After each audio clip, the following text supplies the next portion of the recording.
If you don't know, my name is Sean McGeever, and I'm a Young Life leader here at Pinnacle High School in Phoenix, Arizona, and work for Young Life, and I'm going through the Gospel of John. This week, I'm looking at John chapter 8 and how you might be able to do some club talks through this chapter for Young Life, Wyldlife, Capernaum, Young Lives, just telling people about Jesus. So as always, do your own study, pray about it, look it up, talk to your own friends, think about what it means to you and in your context. But I'm just going to share a couple ideas of what I see here.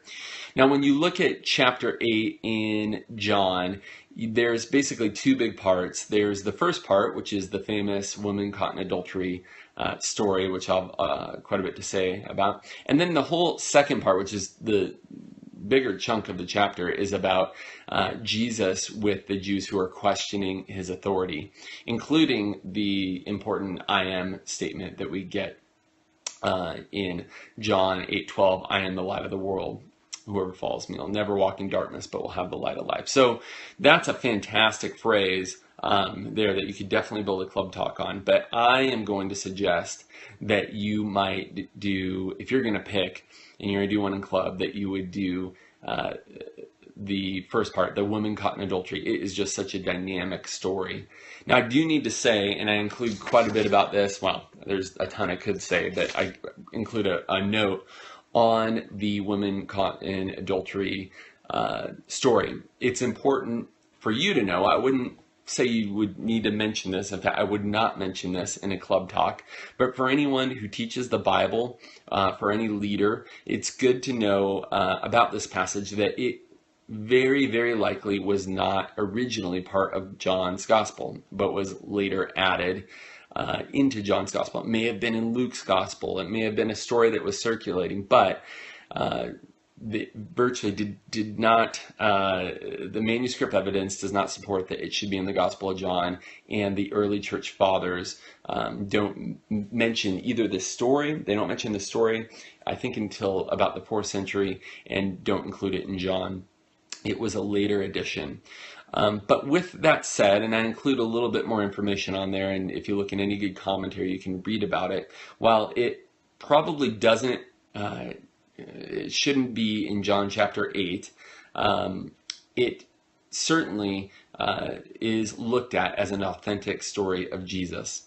There's really two places in the New Testament. I could go on and on about this. I teach this stuff, but the other one is the longer ending of Mark. That probably shouldn't be in there. In this case, there's only two. That one probably shouldn't be there. This one, this John 8 one, woman caught in adultery, is thought to be authentic because it just expresses the character of Jesus. It seems completely consistent with what we see about the life of Jesus and how he interacted with sinners and the religious leaders and all of that. So I think you can include it. Some New Testament textual scholars say this is their favorite story that isn't in the Bible.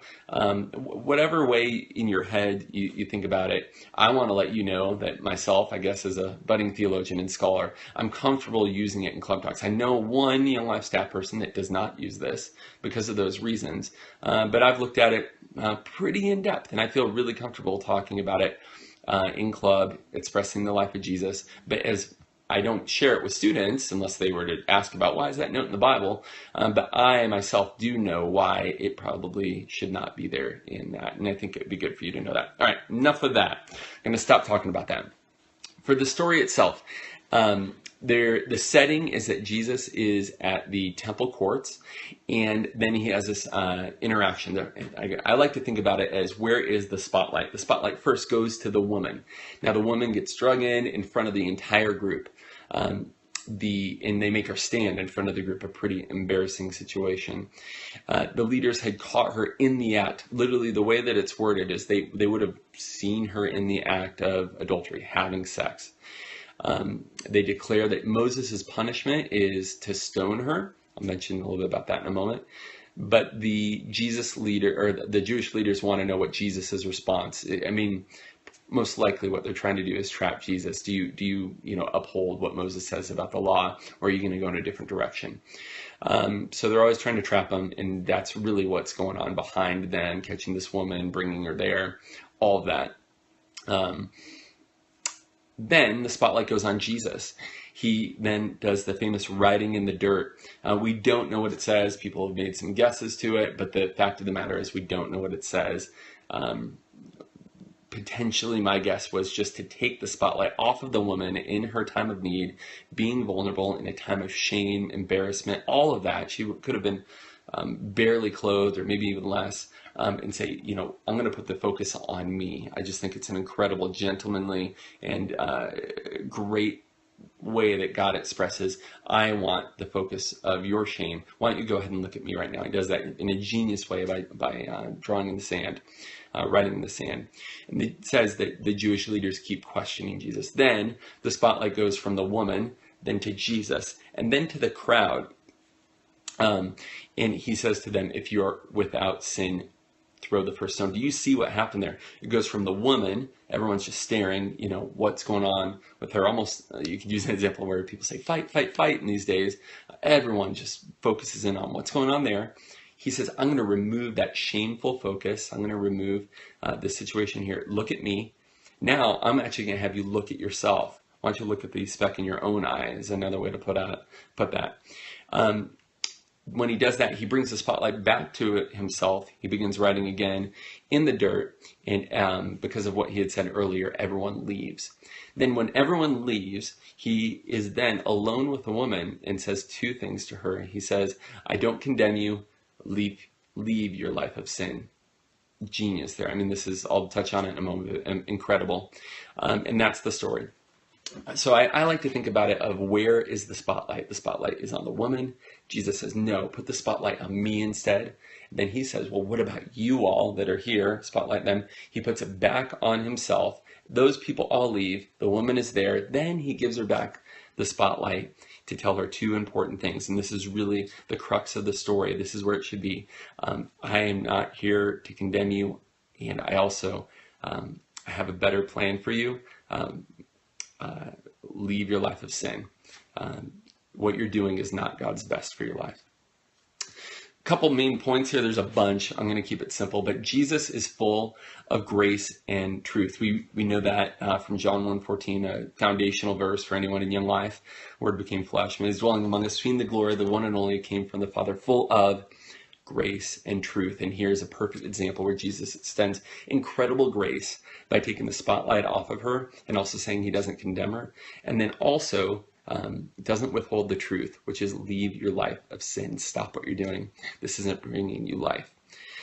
He rescues us and has a better plan for our life. Another main point that you might be able to make is that some sins are really obvious. Hers was on full display for everyone to see, but some are not. In fact, we all sin. Everyone there had to walk away, except for Jesus, and the woman obviously was a sinner. Jesus loves us and wants us to follow his way. We are all sinners. You could use this story as a sin talk if you wanted to just show that Romans 3:23, all have sinned and fall short of the glory of God. You could do that.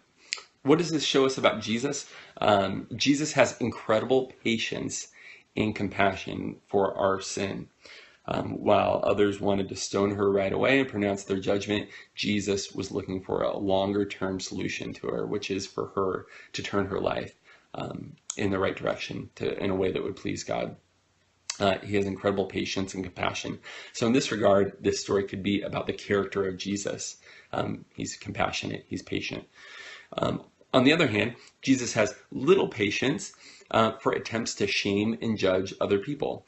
So if you want to drag someone in and put the spotlight on them and tell them how bad they are and that they deserve to die because of their sin, Jesus has little patience for that and is going to say, well, look at you. Look at the speck in your eye. Look at your own sin. He's saying, how dare you put the spotlight on her? Who are you to be doing that? I will handle this conversation myself. Thank you very much. So he has very little patience for a pharisaical, judgmental attitude. And there's probably a message for all of us in this. We are at times the one that's embarrassed about our sin and our shame, and there's other times when we're on the other end of it and we're trying to point out other people's sin, and we're trying to shame other people. What else does this show us about Jesus? Jesus shows incredible grace and incredible truth when telling the woman to stop sinning. What does this have to do with our own life? Well, all of us are both the woman we sin in obvious ways, and the crowd, we sin in less obvious ways.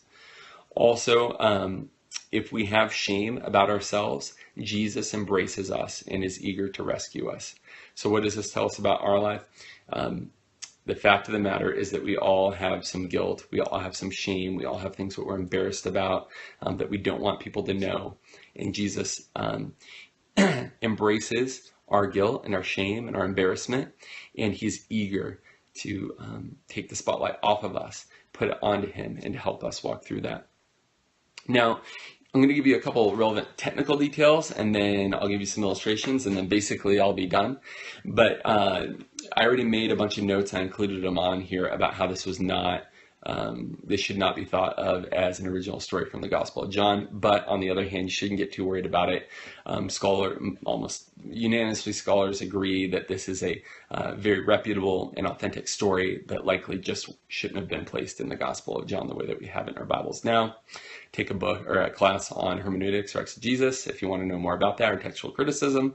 I'll move on. Two other technical points. When it talks about that in the law of Moses that we could stone this woman, this is actually true. Now, you know, how we look at the law of Moses and things in the Old Testament like that compared to now, or in the New Testament age, that's another question. But this is a penalty that was lawful. Now, the penalty, it's important to note, it was not just for the woman, it should have been for the man also. And so that might be good to know. Say, where's the guy in this situation? There was a bunch of men that, you know, dragged her in or were condemning her, and are they not going to hold the guy accountable, or what's going on here? Some people think maybe they're just framing the woman because this whole thing is just trying to actually trap Jesus. This is all just a ploy. Doesn't actually have a lot to do with the woman. So the man should have been a part of this. He should have been threatened to be stoned as well. But that is a actual penalty. It's not something that was just tradition in those days. It was part of their law. Last one, and this one's kind of interesting. I really had to dig into it. When it says that, you know, whoever of you are without sin, you can throw the first stone. This is actually, in the Old Testament, the people who were the eyewitnesses of the sin were to be the people who would stone people first. I mean, if it has some, you know, logic behind it, if you think about it, whoever is willing to be a witness needs to also be willing to participate in it. Like, you can't just say something and then say, yeah, and I'm going to move away from it. There's a certain level of accountability that you've got to be able to follow through with this if you really think that this is, you've seen something that is, you know, unlawful enough that deserves death. What's interesting about this, when you read the passages in Deuteronomy 13, 8 through 10, Deuteronomy 17, 7, is that this is for someone who did not participate in it. So the logic of what I'm about to say goes like this. If someone was to witness a sin that was guilty of stoning, they were to be the one that would throw the first stone, and then everyone else could throw stones after the person who was the witness. But it assumes, and if you read in the passages, it's subtle, but it's there. It assumes that that person did not participate in the sin. Otherwise, they should be getting stoned themselves by other witnesses. So just follow me with this. The person who is a stone thrower, or at least is you know, threatening to throw a stone, needs to be someone who did not participate in that sin. So when they walk away from the oldest to youngest, there's two things that are going on there. One is those people may not have been witnesses, but it says that they brought her in. So someone was there that had been a witness. And that person must have, by default, by the logic of it, participated in that sin, because they would not have been able to throw that stone unless they also weren't guilty of sin. It's kind of a long explanation for me to say this, that there were people in the crowd who had the same exact sin as she did, and they were trying to frame her to throw the same rock at her that they deserved to have thrown at themselves. Yet, when Jesus points this out, they have to walk away. I studied and heard this passage so many times, but I didn't realize that until I studied this in this instance, and I actually stumbled across it in a commentary that I had to dig into quite a bit on my own. So there you go. I'm going to give you 2 illustrations, and I'm going to be done. One is, this is a perfect opportunity to look at the items that are in the story and to use them. There's a rock, there's some dirt. You can do that. Every time I do this story in club, I always have a rock in my hand and I toss it up in the air. It's just, people will look at a rock.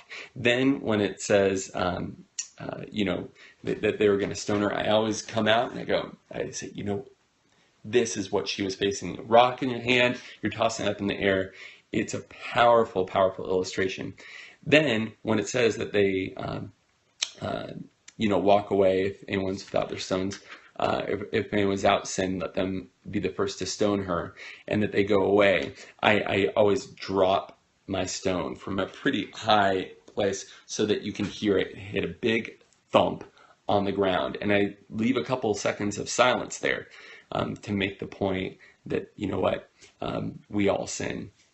So using a rock, I think, is a fantastic idea. You could use dirt, haven't done much with that, but the rock, I mean, it's a home run. It really drives the point home.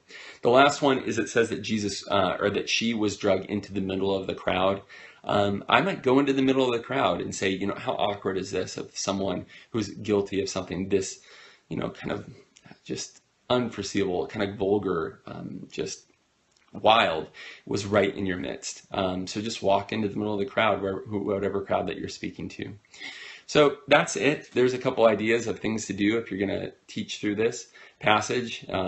It's a powerful one, and I hope that it's a blessing in your club as you tell more about the love of God and Jesus' character. So thanks for tuning in.